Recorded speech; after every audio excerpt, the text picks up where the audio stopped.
What's up, Bears fans? My name is Andrew Freeman, and welcome to the Bear Report on YouTube. Today, I got a really special episode and really special video for you guys today, as I'm recording this just 2 days away from the start of the 2025 NFL Draft. And by the time this video is out, we're just going to be 1 day away from the 2025 NFL Draft. And there is a lot going on right now. We're hearing certainly a ton of rumors about what could and maybe isn't going to be happening when the draft rolls around on Thursday. It can be very difficult to kind of decipher and kind of pick through what's true, what's not true. And it got me thinking, wouldn't it be fun to kind of look at all the rumors that are out there, look at the betting markets, look at what we think is and expect to happen on draft day, and put together one final mock draft to kind of see what could end up happening when the first round rolls around on Thursday. And that's what we're going to be doing today, our final sort of predictive first round mock draft. And, this would be a fun exercise, obviously, just kind of put our heads in the, put ourselves in the minds of all 32 NFL teams, see, you look at their rosters, see what their needs are, see what the talent is going to be available for them, and make decisions on who they're going to draft when it's all said and done. And also, get an idea of how the first round in terms of how it might shake up, how that's going to impact the Bears for all of our Bears fans out there who are watching this, how that's going to impact them at number 10 overall, and what moves could potentially be in play for them, whether it's trading up, trading down, just staying at 10 and picking a guy, right?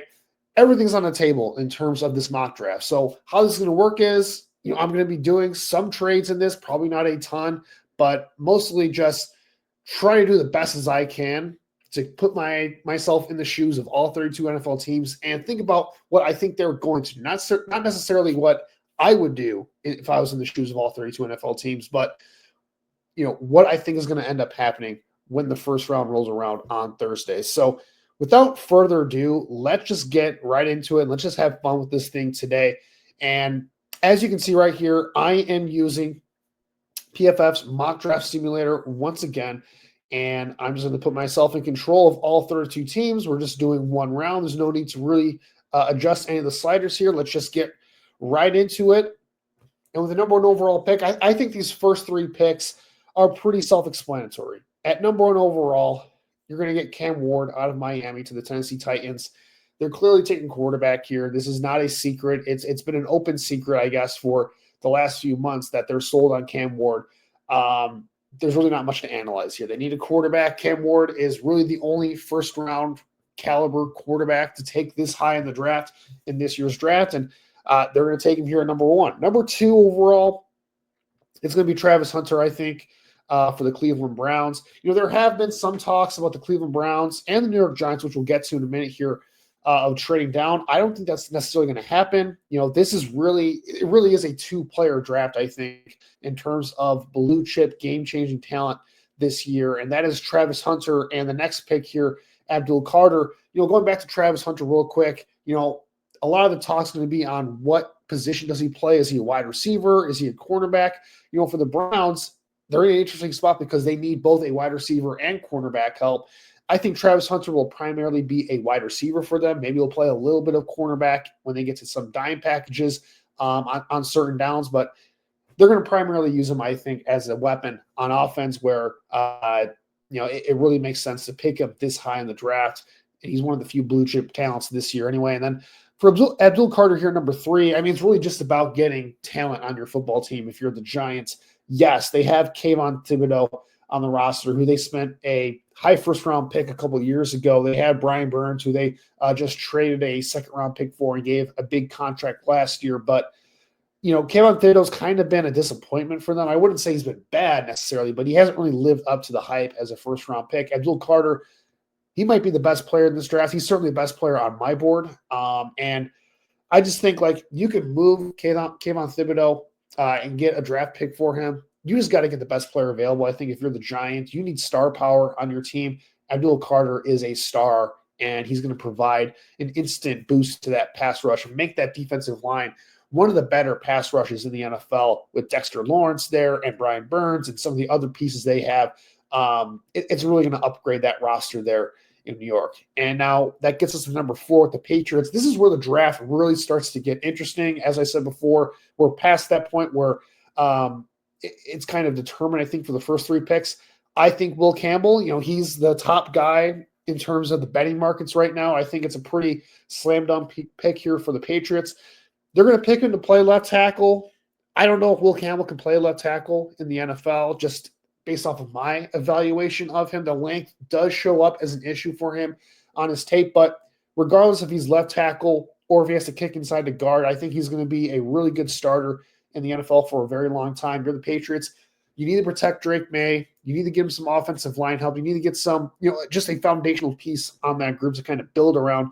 Will Campbell, whether it's a tackle or guard, I think you figure it out and you see what happens from there. Number 5, this is where things are going to be really fascinating because the Jacksonville Jaguars are kind of in, I guess, the news cycle a lot or the rumor cycle a lot. It sounds like they are very active in terms of trying to either trade up or trade down. It does not appear like they want to pick at number 5. It seems like they either want to move up to get Travis Hunter or they want to move down and try to get some extra draft capital. There are some rumors that maybe they'll pick Ashton Jeanty. I think personally that's more of a smokescreen to try to get somebody to move up to get that pick. Looking at the Bears here, right? But ultimately, I'm not sure if there's a team that's going to be willing to move up in this draft for this high of a pick. I mean, after those first couple guys go off the board with Abdul Carter and Travis Hunter, the talent really kind of drops off in terms of blue chip impact guys. So I think the Jaguars are kind of going to be stuck here. And I don't think they go defense here. I think they want to go offense here with Liam Cohen coming in as their head coach. They want to get somebody that can help out Trevor Lawrence. I'm going to get them, a wide receiver here, Ted McMillan out of Arizona. He kind of fits the profile, I think, of what Trevor Lawrence needs to succeed, and to maximize his ability. You have Brian Thomas here already, who is one of the best deep threats in the NFL. But, Liam Cohen coming from the Tampa Bay Buccaneers, he's used to working with big receivers like, Mike Evans. I think Ted McMillan is very similar in that regard. You can put him in the slot, and he can kind of be a big slot for you. It seems like Ted McMillan's draft stock has kind of slid a little bit, but I don't know. I just have a feeling that he's going to go a bit higher than he's being projected right now. And I think, he's one of those players where you either love him or hate him as a prospect. One team is going to really like him, and they're going to draft him high. I think it's going to be the Jacksonville Jaguars here at number 5. That gets us to number 6 with the Raiders on the clock. A lot of talk about Ashton Jeanty, but I'm not sure they go with Jeanty here. I think there are a lot more needs on this roster. They could go offensive line. They could go defensive line. I'm going to have them go defensive line here with Mason Graham. They've certainly invested a lot in that unit, but they could have a truly terrifying defensive front with Max Crosby, with Mason Graham in the fold right here. They signed Christian Wilkins last year to a big deal. They didn't really play a lot last year due to injury. They re-signed Malcolm Kuntz, who is a very underrated player as well. This could be a really, really fantastic pass rush for them to build around here with Pete Carroll. He wants to win right now. They went out and got Geno Smith. Now they really have a defensive line that I think is going to give a lot of teams in the AFC West a lot of trouble here with Mason Graham and his quickness and his style of play and his effort that he's going to bring to the table for that defensive front. Going to the Jets here, I think this is pretty simple for them. They already have some nice building blocks on the offensive line, but there's one glaring hole at right tackle. Who better to fill that than Armand Membu out of Missouri? Not a lot of players with his combination of size and athleticism. He's a little bit on the shorter side in terms of arm length, which is not quite as ideal at that tackle position, but he makes up for it with quick feet. He's got the athleticism, obviously, to hang on the outside there. He might be a better guard in the NFL when it's all said and done, but they're going to give him a shot at tackle, I think. And overall, eventually you got to invest in that offensive line. And if you're going to, work with Justin Fields this year, you got to have a good offensive line. Armand Membu, he may not be great out of the gate. I still think there's a lot for him to kind of clean up as a player, but I think he'll figure it out eventually. And he's got a really high upside. He's got probably the biggest upside in this draft among all offensive linemen, I think, when it's all said and done. Number 8, the common pick here for the Panthers for most people has been Jalen Walker, so I'm going to stick with that. Walker certainly makes a lot of sense for him. because of the fact that, you have Ejiro Evero there as a defensive coordinator who um, can use Jalen Walker, a player like Jalen Walker, in a variety of ways. He's kind of a hybrid between a linebacker and an edge rusher. And he's one of those guys where you can line up over the center or the guard. He can kind of create mismatch problems for you there. He's probably not a guy you want to line up on the edge full time because he's undersized, but you put him on at linebacker at early downs, you put him on the edge and kind of move him around the line of scrimmage and just put him in spots where he can create chaos as a pass rusher. He's got a lot of athleticism. A lot of NFL teams are raving about his character and the way that he has interviewed with a lot of teams. So he's a high character guy to bring into that building. The Carolina Panthers, they desperately need defensive help. They desperately need pass rusher help. Jalen Walker can fill that for them right away from day one. Although, it's going to be an odd fit for him. He's very similar to Frankie Louvu, who they had a couple of years ago, who's now on the Commanders. Who it's just a very interesting role that you need a really creative defensive coordinator to maximize. I think they do have that in Carolina, and Jalen Walker, if he's going to work as a high first round pick, I'm not the highest on Jalen Walker personally as a prospect, but if he's going to work, I think Carolina is probably one of the best places for him to go. Now that brings us to the New Orleans Saints, and I'll be honest, I have no idea what to do with the New Orleans Saints. I think it's very possible that they could go quarterback here. Whether it's Shedeur Sanders, could they do something crazy and draft Jackson Dart this high? I mean, I wouldn't rule anything out with the Saints here. They're kind of just in a weird spot as an organization. Ultimately, I think they're going to go offensive line here because, yes, they've invested some high first round picks into that offensive line, but Trevor Penning has not worked out as a guy that they traded a future first-round pick for a couple years ago. He has not panned out whatsoever. They still have a hole at left guard to fill. Fuanga looks like he's going to be a solid player for them, whether he's at left tackle or right tackle. I'm going to have them pick Kelvin Banks here out of Texas. I think they're going to try him at tackle, but ultimately his best position in the NFL is at guard. Kellen Moore, coming from the Eagles, knows the value of having a great offensive line. They certainly could go Ashton Jeanty here. I would not rule that out as well, but I don't think they're in a position to take a running back this high. I wouldn't put it past them because they are just a weird team that thinks they can win now, even though they don't have the pieces to, especially with Derek Carr potentially being out for a good portion of this year. But ultimately, I think they're going to invest in that offensive line. Kelvin Banks is a guy that I think is going to go a lot higher than where many people think he's going to go. That brings us to the Bears at number 10, and I don't think the board could fall any better for them here. Ashton Jeanty, best player on the board. Again, he's the only other blue chip player in this draft class, but he plays a non-premium position, right? So that kind of makes things difficult for his draft stock here. But if he makes it to the 10 for the Bears, we've heard some rumors that maybe they're looking to trade up for Ashton Jeanty.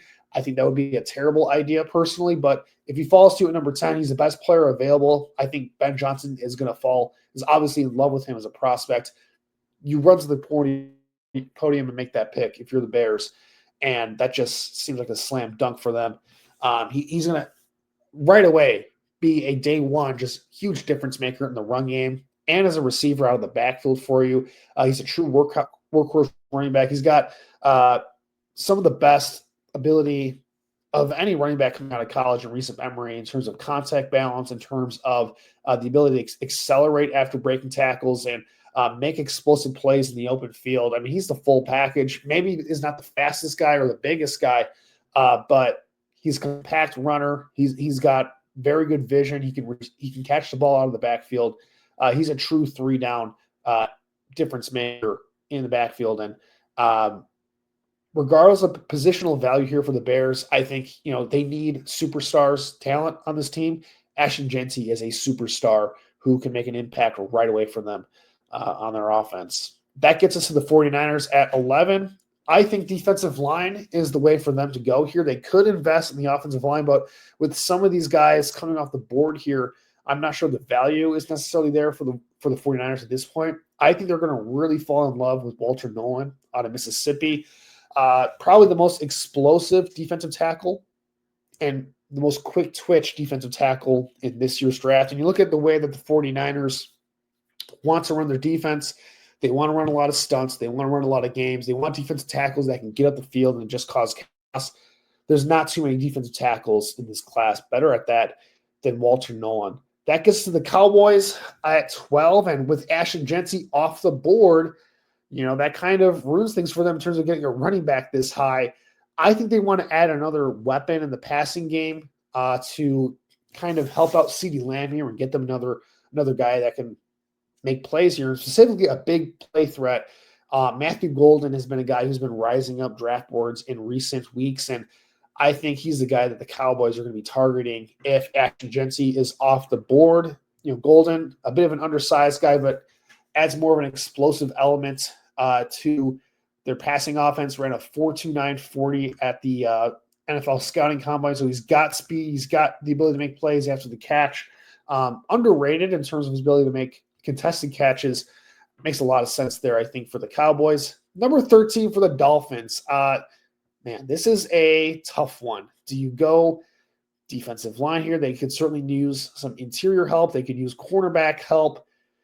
It's tough here. And, could they go tackle here with Josh Simmons? But, Josh Simmons, it sounds like he's a guy who might be slipping either late in the first round or just completely out of the first round due to injury concerns and character concerns. So I'm not sure where the Dolphins go here, to be quite honest with you.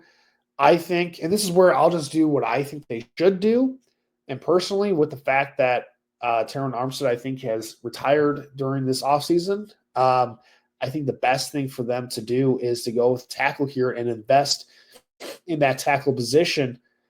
I know they drafted Chris Paul last year, or Patrick Paul, I think his name is from last year, but ultimately I think Josh Simmons is the way to go here if the medicals check out.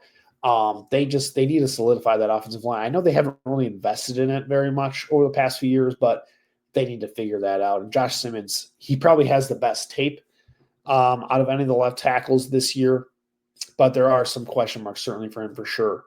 And that gets us to the Colts here at number 14. This is easy. Tyler Warren, they're looking to get that tight end position. Tyler Warren, I don't think he has the highest upside among first-round tight end prospects this year, but has a really high floor. You can use him in a variety of different ways. He can be a really good fit in that offense where they want to run a lot of read option stuff and get the ball to the tight end in spots where he can make plays just after the catch. And Tyler Warren, one of the best players after the catch in this year's draft. That gets us to the Atlanta Falcons, where I think they are going to want to invest in edge rusher, and they're going to stay local here and go with, in my opinion, Michael Williams. Where is he on the board? Can't really find him here, so we'll just go to the edge section. That'll make things a little bit easier. Is he just did he disappear? There he is. Michael Williams out of Georgia. Look, it's simple as this. If you're the Falcons, they have not been able to figure out this pass rush whatsoever. It seems like they always just cannot generate a pass rush off the edge. And Michael Williams, while he doesn't have the highest upside in terms of pass rushing ability, there are some tools to work with there. He's a high floor run defender on the edge as well. I think they're going to like that out of him. They need to continue to invest in that edge rush group. Otherwise, it's just not going to work for that defense there. They need guys that can get after the quarterback. And Michael Williams, he's a young guy who has some tools and upside to build off of here. That gets us to the Arizona Cardinals. They've invested a lot in this defensive line over the past few years. I could certainly see them wanting to get a guy like Kenneth Grant here, add some more size and beef to that defensive line group. But also, cornerback is a need for them as well. There's a guy here who's sticking, who I think would be a perfect fit for them. That's Will Johnson out of Michigan. They run a lot of off-man, quarters coverages, and Will Johnson, I think, is a perfect fit for that style of defense. He's not the best corner in man-to-man schemes because of his lack of speed, but you put him in a spot where he can keep his eyes on the routes that are developing, eyes on the quarterbacks. He can use his high football IQ to really be a disruptor in your secondary. And they just need high end talent in that secondary as well to kind of complement what they are trying to build on their defensive line with some of the guys that they've invested in that group. So that gets us to 17 overall with the Bengals. And this is a pick that I've been seeing that I think actually can make a lot of sense when it's all said and done. Tyler Booker out of Alabama. Perfect, I think, left guard for what the Bengals do on offense, where they do run. They're not running a ton of outside zone. They're not running a ton of stuff where they're trying to get their guards out in space. Their run game is very much smash mouth, downhill, in your face, and they want to run a lot of empty packages, a lot of true pass sets for their offensive linemen to have to hold up to protect Joe Burrow. They really haven't been able to do that over the last few years. Tyler Booker, for all of his limitations as an athlete, he's great inside of the phone booth. He's almost impossible to bull rush, and he's a guy who can help create a clean pocket for Joe Burrow to be able to step up into and hopefully keep him clean when it's all said and done. That gets us to the Seattle Seahawks here, where, man, I mean, if it were up to me, Gray Zabel would be the pick here. They need interior offensive line help. I don't think they're going to do that, though, because John Schneider has made it a point of emphasis where they do not value that position for whatever reason very high in the draft. They don't want to invest either the draft capital or money into interior offensive line that other NFL teams are in terms of going into that direction. I think that's a mistake for the Seahawks, but if they are going to bypass on getting an interior offensive lineman here, edge rusher is probably the pick for them. And if that's the case, Mike Green would make some sense for them here as an edge rusher who, if it weren't for off-the-field concerns, would probably go higher in this year's draft. He's an extremely talented football player who can pass rush and win in a variety of ways, despite the fact he's a little bit undersized, a good run defender as well. They don't really have a true difference-making edge on this roster for the Seahawks. They have a lot of guys that are good, that are solid football players, but they need that true number one alpha sort of pass rusher. Mike Green has the upside to be that guy. I think that can make a lot of sense for the Seahawks there. That gets us to the Tampa Bay Buccaneers. John Campbell, I mean, perfect fit for the Buccaneers. They need linebacker help. They need somebody who can kind of fill that Devin White role in terms of a guy who, he's not the most instinctive linebacker at this point in time, but he's got all the athletic tools you can ask for. He's a great blitzer. He's perfect for what Todd Bowles wants to do defensively. Broncos is another easy pick for me. I think they want Omar and Hampton, running back out of North Carolina. Sean Payton highly values that running back position. I think they want to get somebody in there who can just be a three-down workhorse for them. Omar and Hampton, not the shiftiest player, not the most explosive player, but big, strong, tough to bring down, athletic, has good hands out of the backfield, can contribute in a lot of variety of different ways here. This brings us to the Steelers, where this could be the first team, I think, at this point in the draft where we're on Shedeur Sanders' watch. I think it's very possible that the Steelers draft Shedeur Sanders here. I wouldn't rule it out for them. But ultimately, I do think that they are going to get a deal done with Aaron Rodgers here. They have an aging roster. They need to make this window kind of work for them this year. And the best way to do that is to try to fill some holes that are already on this roster. One of the holes for them is that nickel cornerback. Jahdae Barron is one of the best nickels in this year's draft. He's probably is the best nickel in this year's draft. I think he makes a lot of sense for the Steelers at pick 21 here. I can certainly see that happening. Gets us to the Los Angeles Chargers. There's two players that I'm sort of picking between here for the Chargers here, and that's Colston Loveland and that's Kenneth Grant. Both out of Michigan, both played for Jim Harbaugh. I think Colston Loveland gives them the most upside in terms of receiving talent. They need another receiving option for Justin Herbert to throw the ball to. Look, they invested in that offensive line. They've invested in the trenches already. I think they can get defensive line help on day two. in day 3 of the draft is a deep defensive line class this year. It's not a very deep tight end class this year. There are some interesting guys on day 2 and day 3, but there's not as many sure things as there are at defensive line. I think they can bypass a Kenneth Grant and get a guy who has a little bit more upside in Colston Loveland to be a game-changing talent for them in the passing game, and that would certainly make a lot of sense there. Green Bay Packers. I'm just going to do this to mess with them. Shamar Stewart.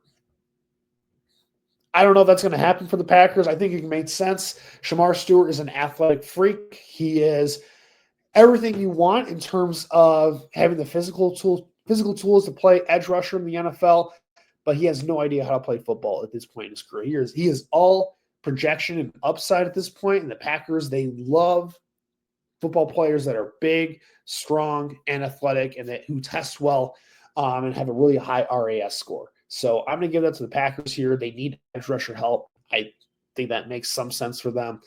And yeah, we're going to go with that for the Packers here. All right, the Vikings on the clock.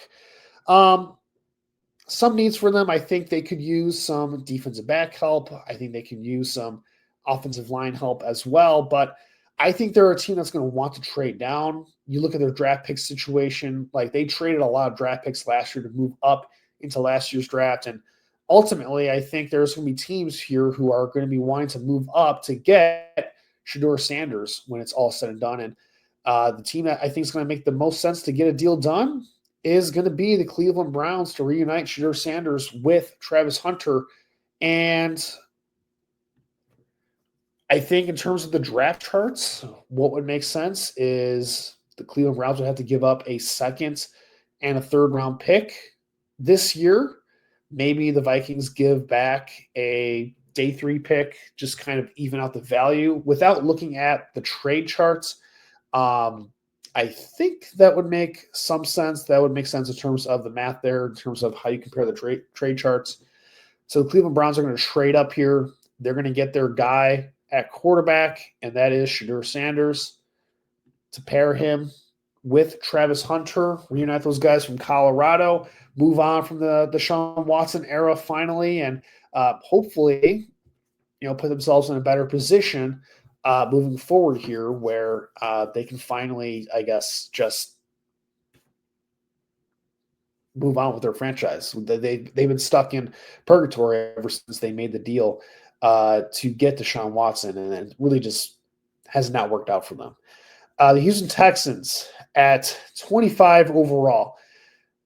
I'm picking between 2 players here, and that is Gray Zabel and Josh Connerly Jr. Josh Connerly Jr. isn't a guy that will contribute for them right away, but he's got a high upside in terms of being a starting tackle in the NFL, whereas Gray Zabel can contribute right away and start for them right away on their offensive line. And I think they're in a win-now mode as a team. They're going to get somebody in here who can contribute right away and be a quality starter for them at either of the 3 interior spots. Gray Zabel, I think, would make a lot of sense for the Texans at number 25. They desperately need offensive line help. They get that here with this selection. And this gets us to the Los Angeles Rams. And, I've seen this pick for them by a few analysts, and I think it makes a lot of sense. Josh Connerly, they can afford, here are the Rams, to get a tackle like Josh Connerly and have him sit a year. Rob Havenstein's getting a little bit up there in age and going to the final year of his contract. They're going to have to move on from him at some point. They need to get cheaper and younger on that offensive line. Josh Connerly Jr., he's the last first-round caliber tackle this year, and certainly would make a lot of sense there. This gets us a 27 overall with the Baltimore Ravens. Board couldn't fall any more perfect for them. Malachi Starks is staring at them in the face, falls to them here at number 27.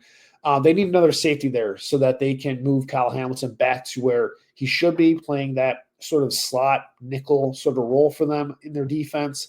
And Malachi Starks can be a just versatile piece in the back end of their defense. Maybe not the most high upside player, but you know what you're getting out of Malachi Starks. Just a really solid, really fundamentally sound football player for them there. That gets us to the Detroit Lions at number 28 overall. I think for the Lions, um, they need help in a variety of spots here. I think edge rusher is a spot where they really need to get another difference maker. And there's some options for them here. They could go with James Pierce, who I think has probably the highest upside of the guys available. Donovan Ezruka out of Boston College certainly could make some sense as well. He is more of a 3-4 type of guy, though, and they run more of a 4-3 system for the Lions, so I'm not sure if he's quite the best fit. I think Nick Scourton, though, makes a lot of sense. He's a bigger bodied edge. He's somebody who can defend the run. He wins in a variety of different ways. He's got some upside there. I don't think Texas A&M used him correctly. This past year, he would help to kind of take some pressure off of Aiden Hutchinson, who's coming back from an injury, and give them that bigger bodied edge that they're still looking for to kind of complement that pass rush group. That gets us to the Washington Commanders. They're another team that needs edge rusher help. James Pierce, I think, makes a lot of sense. He's got some character concerns and some off-field concerns, but he's got the highest upside of any of these edge rushers left. And if it weren't for those kind of character off-field concerns, he'd go a lot higher in this draft. So the Commanders are going to bank on talent here, and they desperately need edge rush help. So he'll fill in for them for that role there. That gets us to the Buffalo Bills, and there's a variety of different options here. Ultimately, I think when you look at them, they could look to further address the defensive line. They could look to go cornerback here. Cornerback would actually make a lot of sense. They do need some more help there. Trey Amos is right there for them. I think he makes a lot of sense. They had to move on from some cornerbacks over the last few years. I think that would be a good fit for the Bills. This is not a deep cornerback class. They can get help at other positions later on here. For the Chiefs, there's not a tackle worth taking on the board here, but I think they could use a true nose tackle on this team to complement Chris Jones. Kenneth Grant falls to them at number 31. I think that's a perfect fit for the Chiefs and what they are looking for on that defensive line. Get younger, get stronger there. And for the Eagles, I mean, there are a variety of options that they could go to here. They could get a third wide receiver to kind of add to this group. They could get another edge rusher here. Donovan Ezruka is right there and would certainly fit in terms of more of an athletic edge rusher to kind of add to their team. And ultimately, I think that's the way I think I'm going to go for the Eagles here. They're going to add to that edge rush group. Donovan Ezruka out of Boston College. So that is going to do it for my first round projection. As you can see right here, it's taking some time to load and analyze the draft here. But that is my prediction or projection for the first round of the 2025 NFL draft. We'll see if we end up getting this to show up here when it's all said and done. But yeah, there are a variety of different ways I think this draft can go. I'm not expecting to get a lot of these picks right. Ultimately, I expect to get a lot wrong here because this draft is just really unpredictable. And we have a draft where there's not a ton of high-end talent this year. There's not really a lot of sure things. A lot of these projections here are just guessing when it's all said and done. In most years, you can kind of guess the first 10 to 12 to 15 picks just based off of talent and team needs and all that said. I don't think this is going to show up here, so we're just going to go to a full person view. But with that said, that's my take on the first round. That's where I see this going. For Bears fans out there, what do you think of the first round? Are you happy with the selection of Ashton Jeanty if he's available? Do you think there's some trade down options for the Bears if they end up have Ashton Jeanty available to them? What would you do if you're in that situation? Would you move up for a different player? Let me know in the comments section below. Make sure to like and subscribe to the YouTube channel here for us on the Bear Report. Make sure to follow us on social media at Bear Report on Twitter /X As for me, you can find me on Twitter at AJFreeman25. You can find my work on the Bear Report website. You can also find my work on the Picks for Polls podcast as well to get more of my takes on the NFL draft. Make sure to follow along as we're going to be very busy over the course of these next few days with the NFL draft. We have our NFL draft preview show for the Bear Report on Wednesday, so make sure to check that out on the YouTube channel for us here on the Bear Report. And make sure to just follow us along throughout the weekend as we're going to be producing a ton of content for you guys. I'm going to be doing my draft grades for every single pick that the Bears make, so make sure to tune into that on the Bear Report website. But with that said, have yourself a great rest of your week here. We're looking forward to a just busy, chaotic weekend of NFL draft discussion to kind of go through here, and I can't wait to get through all that. So I'll see you guys all then. Let me know what you guys think. Make sure to subscribe, and of course, bear down. Have yourself a good one.